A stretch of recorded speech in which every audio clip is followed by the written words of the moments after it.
మహిళా మండలి అధ్యక్షురాల్ని. మహిళల తర్వాత మా కాన్సంట్రేషన్ పిల్లలే. ఏంటి మీ ప్రాబ్లం చెప్పండి? మా అమ్మ నన్ను బూస్ట్ తినివ్వడం లేదు. మా అమ్మ నన్ను త్వరగా లేపేస్తుంది. మా నాన్న నన్ను ఆడుకోనివ్వట్లేదు. నన్ను టీవీ చూడనివ్వట్లేదు.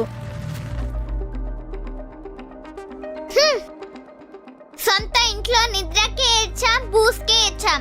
ఇప్పుడు కళ్ళు ఎర్రబడ్డాయి. మాకు నచ్చినట్టు మేము ఉంటాం. మాకు కావాల్సింది మేము తింటాం. ఆడుకోవాలన్నప్పుడు మేము ఆడుకుంటాం. నిద్ర వచ్చినప్పుడు మేము పడుకుంటాం. ఏది ఏమైనా మాకు ఇష్టం వచ్చినట్టు మేము ఉంటాం. అరే మీ పెద్దోళ్ళు ఉన్నారే, ఎప్పటికీ అర్థం చేసుకోలేరు. నేను ఆస్తులు అంతస్తులు అడగట్లేదు మేడం. కొంచెం ప్రేమ, కొంచెం ఫ్రీడమ్ అంతే. ఆడుకోవాలన్నప్పుడు ఆడుకోనివ్వరు, పడుకోవాలన్నప్పుడు పడుకోనివ్వరు. బూస్ తినాలనిపిస్తుందంటే పాల్లోకి వేసుకొని తాగు అంటారు. ఇలా అయితే మాకు నచ్చినట్టు మేము ఎప్పుడు బతకాలి? ప్రాబ్లం చిన్నదే అయినా ఆలోచింపజేసేలా ఉంది.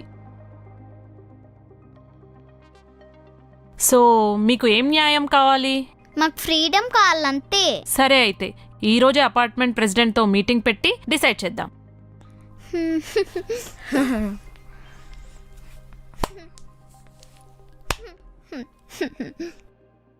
ప్రెసిడెంట్,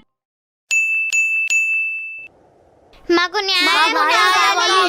మాకు న్యాయం కావాలి. మాకు న్యాయం కావాలి. మాకు న్యాయం కావాలి.